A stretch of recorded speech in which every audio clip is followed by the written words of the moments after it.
होगा जो पूरे देश का जनादेश लेकर आया होगा और दूसरी बार भी लेकर आया होगा, जो अपने घोषणा पत्र में यह लिख के लाया होगा कि हम राम मंदिर का प्राण प्रतिष्ठा करेंगे, हम निर्माण का मार्ग प्रशस्त करेंगे। यानी 140 करोड़ लोगों के जनादेश के साथ वो तारीख आने वाली थी जिस तारीख का इंतजार था। और महोदय, सिर्फ तारीख इतनी नहीं थी मान्यवर, अगर शास्त्रीय ढंग से प्राण प्रतिष्ठा होनी थी तो 11 दिन का उपवास रख के तपस्या भी करनी थी। तो ऐसा भी प्रधानमंत्री आने वाला था जो संकल्प लेकर 11 दिन की तपस्या करे। और मैं महोदय एक और बात कहना चाहता हूं, 11 दिन नारियल का पानी पी के हम में से कितने लोग तपस्या कर सकते हैं महोदय? वो जो हर नवरात्र ऐसे रहता हो उसी के तपस्या का वो अभ्यास होगा। और मैं बताना चाहता हूं, स्वामी गोविंद गिरी जी जो कोषाध्यक्ष है न्यास के, उन्होंने जब उपवास तोड़वाया तो उन्होंने कहा मैं तार्किक व्यक्ति हूं, मेरे मन में संदेह था। तो जब इनकी माता जी जीवित थी तो मैंने उनसे पूछा था तो उन्होंने कहा 40 वर्षों से अभ्यास है ये उपवास रखने का, इसलिए 11 दिन शासकीय कार्य रखते हुए भी वो उपवास कर पाए। ऐसे व्यक्ति की प्रतीक्षा थी तारीख को। और फिर दक्षिण में जाकर चाहे नासिक हो और फिर चाहे गुरुवायूर का मंदिर हो अथवा रामेश्वरम में खड़े होकर जब प्रधानमंत्री जी 22 कुओं के जल से स्नान कर रहे थे, जो भारत के संपूर्ण क्षेत्र का प्रतिनिधित्व करते हैं, तो यह संदेश था दूर दक्षिण सिरे पर खड़े होकर कि देखिए ये राम है जो घट घट में व्याप्त है पूरे उत्तर से दक्षिण तक। और उस तपस्या से प्रकट होने के बाद उस प्रधानमंत्री की दरकार थी तारीख को, क्योंकि राम का काज कौन कर सकता है? गोस्वामी जी लिख गए हनुमान चालीसा में, सब पर राम तपस्वी राजा जिनके काज सकल तुम साजा। अगर राम तपस्वी राजा थे तो तपस्वी प्रधानमंत्री भी होना चाहिए था वो करने के लिए। और इस तारीख का इंतजार था, तारीख का ये राज समझने के लिए। हम आपको समझाएंगे भी तो शायद आप नहीं समझ पाएंगे। और इसीलिए मैं कहना चाहता हूं कि इतना ही नहीं, महत्वपूर्ण बात यह थी कि सब कुछ शांति और सौहार्द से निपट गया। जब राम मंदिर का मुद्दा उठा था तो कितने प्रकार की चीजें होती थी। इसके लिए हमें निश्चित रूप से सरकार, प्रधानमंत्री को धन्यवाद देना चाहिए। पूरे देश में जिस प्रकार का सौहार्दपूर्ण वातावरण रहा।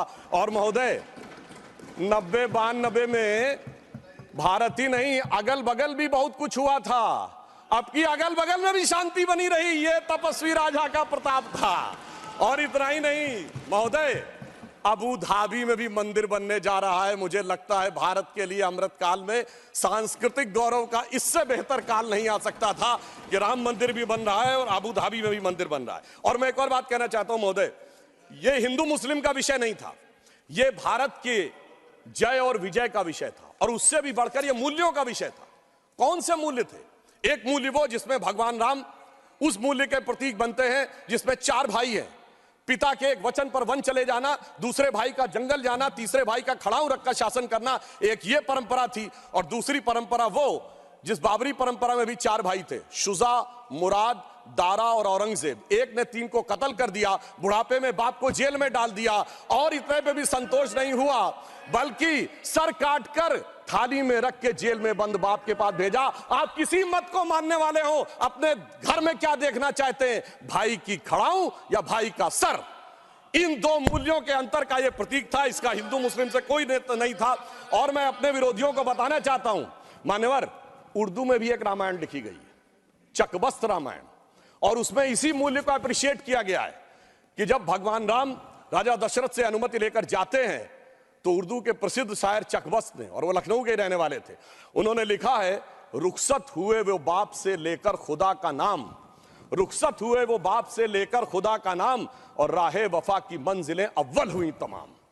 यानी उनको तो दिखा कि राहे वफा की कौन सी मंजिलें हैं जो अव्वल हो रही हैं। मगर क्या बताऊं महोदय, एक फैक्ट बताना चाहता हूं, 22-23 दिसंबर 1949 की रात को जब श्री राम लला प्रकट हुए तो सबसे पहले वो रोशनी किसने देखी थी? वो यूपी गवर्नमेंट का एक सिपाही था जिसका नाम था अब्दुल बरकत।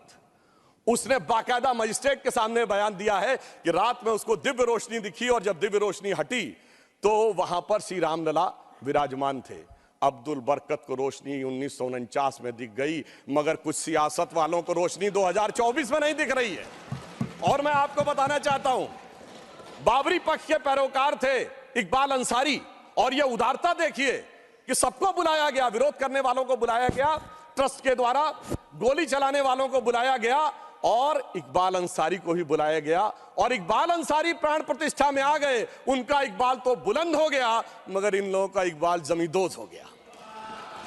और मैं ये भी बताना चाहता हूं उसका एक कारण है, ऑन द लाइटर नोट, इसको कोई पर्सनल ना ले महोदय। ये कहा जाता है कि हमारे यहां राम का तत्व या ईश्वर का तत्व कौन नहीं समझ पाता है? जो कामी, क्रोधी, लोभी, खलकामी हो। और राजनीति में वो नहीं समझ पाता जो सेकुलर और वामी हो। अब मैं ये बताना चाहता हूं महोदय कि जो लोग कहते हैं भगवान राम ने अपने जीवन में ये मंदिर किस चीज का प्रतीक है, कई लोग एक आध कोई शब्द लेकर बगैर पढ़े हुए, बगैर उस भाषा को जाने हुए अपनी बात कहने लगते हैं। तो मैं बताना चाहता हूं भगवान राम ने कौन मेरा भक्त है इसका बाकायदा उदाहरण दिया। उन्होंने लिखा है, जात पात कुल धर्म बड़ाई, धन बल परिजन गुण चतुराई। इन 10 चीजों से मैं नहीं मिलता। मैं कैसे मिलता हूं? भक्ति से मिलता हूं। ये सारी 10 चीजें हो किसी के पास और भक्ति ना हो तो उन्होंने कहा, भगतहीन नर मोहे ऐसे, जल बिन बारिध लागे जैसे। अर्थात अगर ये सब कुछ हो, जात पात कुल धर्म बड़ाई ये हो, भक्ति ना हो तो ऐसा जैसे बादल हो उसमें पानी ना हो। इसलिए भगवान ने इस बात का संदेश दिया।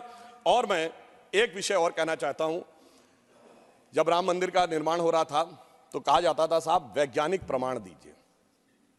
मैं बस एक बिंदु विज्ञान का भी और बताना चाहता हूं। यह विशुद्ध विज्ञान है, क्योंकि अगर आपने रामचरितमानस के शुरुआती श्लोक पढ़े हो तो उसमें बहुत साफ लिखा, सीताराम गुणगाम पुण्यारण्य विहारिण्यो वंदे विशुद्ध विज्ञानो कवीश्वरो कपीश्वरो। अर्थात विशुद्ध विज्ञान महर्षि वाल्मीकि ने लिखा। और विज्ञान क्या है? पूछा गया था कि भगवान हुए कब, ये तो बताइए, यहां हुए कि नहीं ये बताइए। अब आप ये बताइए कि आज हम समय कहते हैं, उनका एग्जैक्ट टाइम लिखा है। जैसे आज हम टाइम कह रहे हैं, दिल्ली में कुछ और है, लंदन में कुछ और है, तो एक जीएमटी ग्रीनिच मीन टाइम बताया गया। पर अगर आपसे पूछा जाए टाइम का एब्सोल्यूट मेजरिंग पैरामीटर क्या है, which is equally applicable on earth, moon, solar system and any point in the space, it is only the relative positions of planet। और भगवान राम का वो exact relative positions of planet, जो Einstein का 4th dimension कहा जा सकता है, वो लिखा है कि मेष राशि में सूर्य था, मकर राशि में मंगल था, तुला राशि में शनि था, मीन राशि में शुक्र था। और जब नासा ने अपने प्लेनेटोरियम गोल्ड सॉफ्टवेयर में डाला तो 5114 बीसी की डेट निकल आई। इससे ज्यादा किसी को सबूत चाहिए? विज्ञान का वो सबूत मिला। और इतना ही नहीं, मैं बताना चाहता हूं, जिन लोगों ने अगर पढ़ी हो तो भगवान राम के जन्म के समय लिखा है कि चैत्र मास के समय शरद ऋतु थी। अंगद बताते हैं कि अश्विनी मास यानी आज के अक्टूबर के समय वसंत ऋतु थी। और इतना ही नहीं, कहा गया जब किष्किंधा से भगवान निकलते हैं तो धूमकेतु टकराया था मूल नक्षत्र से। और जब एस्ट्रोनॉमर्स ने इसकी गणना की तो वो ठीक डबल हो जाता है, 14,000 साल पीछे आता है। इसका मतलब प्रमाण देखने हैं तो प्रमाण जमीन के नीचे से भी निकले, शाही फरमानों से भी निकले और आसमान से भी निकले। समस्त मर्यादाओं को पूर्ण करते हुए हमारे ये इस विषय के ऊपर आए। और मैं एक बात और कह दूं, कभी कहा जाता था महर्षि वाल्मीकि ने तो रामायण भगवान राम के पैदा होने से पहले लिख दी थी, और कहा जाता है भविष्य में जाके लिख दी। कहा जाता है गप है, बकवास है, कैसे हो सकता है। महाभारत कहा जाता है वेद व्यास ने भूतकाल में जाके लिखी, वैशंपायन के समय। अरे ऐसा कैसे हो सकता है? मैं पूछना चाहता हूं, 1916 में आइंस्टीन की थ्योरी ऑफ रिलेटिविटी देने के बाद अब time travel forward, time travel backward बकवास है क्या? अगर किसी ने साइंस नहीं पढ़ी है तो उसे समझना चाहिए। मगर मैं ये नहीं कहना चाहता हूं इसको कह के, मैं कहना चाहता हूं हमारे ऋषि त्रिकालदर्शी थे और ये टाइम ट्रेवल तो बहुत छोटी बात थी जो अब धीरे धीरे लोगों को समझ में आ रही है। और मैं एक विषय और कहना चाहता हूं, हम सब ने भगवान राम के मंदिर तो देखा, वहां पर दूसरा सबसे बड़ा मंदिर कौन सा? हनुमानगढ़ी का। आपने हनुमान जी के सैकड़ों हजारों मंदिर देखे होंगे इस देश में, लवकुश का मंदिर देखा है कभी? नहीं। हमारे यहां पुत्र का महत्व नहीं है, शिष्य का महत्व है, भक्त का महत्व है। हमारे यहां बायोलॉजिकल सक्सेशन का महत्व नहीं है, स्पिरिचुअल सक्सेशन का महत्व है। इसीलिए द्रोणाचार्य के बेटे का स्थान ऊंचा नहीं है, शिष्य का स्थान ऊंचा है। इसीलिए हम हर जगह गुरु शिष्य परंपरा की बात करते हैं, पिता पुत्र परंपरा नहीं होती। भगवान राम का चरित्र इस बात का उदाहरण देता है कि हर जगह आपको हनुमान जी के मंदिर मिलेंगे, वो भी राम से ज्यादा मिलेंगे। और मैं अंत में यह कहना चाहता हूं महोदय, एक बार एक डिबेट में वो कहने लगे कि भाई you are talking about the Ram temple, how does Ram temple fits in the 21st century emerging India who aspires to become a technologically advanced and become the economic superpower with the youngest population, where does Ram Mandir fits in that? मैंने कहा सुनिए महोदय, हम 21वीं सदी में भारत को सिर्फ इकोनॉमिक, इंटेलेक्चुअल या मिलिट्री सुपर पावर नहीं बनाना चाहते, हम वर्ल्ड लीडर बनाना चाहते हैं। और जब वर्ल्ड लीडर बनाना चाहते हैं तो it should symbolise the certain set of values which will inspire the world. और अगर सारे श्रेष्ठतम मानवीय मूल्यों का प्रतीक कोई एक होगा तो वो भगवान राम का मंदिर होगा, जो विश्व के सबसे श्रेष्ठतम मानवीय मूल्यों का प्रतीक होगा। कैसे? मैं आधुनिक जियोपॉलिटिक्स से बताना चाहता हूं। आज कोई एक देश किसी पर अटैक कर रहा है, रशिया यूक्रेन की लड़ाई चल रही है, चाइना का ताइवान के साथ प्रॉब्लम चल रहा है, इराक और उसका चला। क्या है डिप्लोमेसी में? नंबर 1 एनेक्सेशन, दूसरे देश को मिला लो। दूसरा है सब्जुगेशन, वहां अपना डिप्यूटी अपॉइंट कर दो। और तीसरा है डोमिनेशन, उसके साथ संधि साइन कर लो। भगवान राम ने क्या लंका को जीतने के बाद एनेक्सेशन किया? नहीं। क्या वहां पर कोई अपना डिप्यूटी बैठाया यानी सब्जुगेशन किया? नहीं। कोई ट्रीटी साइन कराई, डोमिनेशन किया? नहीं। तो मैं कह सकता हूं आज के जियोपॉलिटिक्स वर्ल्ड में जब क्लैश ऑफ सिविलाइजेशन कहा जाता है तो उसका प्रतीक वो राम मंदिर दिखेगा, जो पूरी दुनिया को बताएगा कि पीसफुल कोएग्जिस्टेंस कैसे हो सकता है बगैर एक दूसरे से लड़े हुए।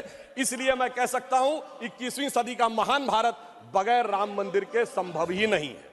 और अंत में मैं सिर्फ ये कहना चाहता हूं, ये एक नया इतिहास बना है और ये हमारी सरकार और माननीय प्रधानमंत्री जी की उस दृढ़ इच्छा शक्ति का प्रतीक है जिसके लिए कहा जाता था अरे 370 कभी हटेगी नहीं, राम मंदिर कभी बन ही नहीं सकता। मगर ये वो लोग कहते हैं जो फूलों के हार पहनते हैं। हमारे प्रधानमंत्री जी अंगारों के हार पहनते हैं और जो अंगारों के हार पहनते हैं वो इतिहास को बदलने में निश्चित रूप से सफल होते हैं। इसलिए मैं अंत में ये कहना चाहता हूं, अपनी सरकार को बधाई देते हुए, श्री राम जन्मभूमि न्यास ट्रस्ट, हमने बहुत साफ कहा था हम मंदिर नहीं बनवा रहे, मंदिर न्यास बनवा रहा, हम सिर्फ मार्ग प्रशस्त कर रहे हैं। दूसरों ने कहा था कि हम वो बनवा रहे हैं। तो हम सिर्फ उनके लिए कहना चाहते हैं प्रधानमंत्री जी की तरफ से कि अंगार हार उनका जिनकी सुन हाक समय रुक जाता है, अंगार हार उनका जिनकी सुन हाक समय रुक जाता है, आदेश इधर कर देते हैं इतिहास उधर मुड़ जाता है।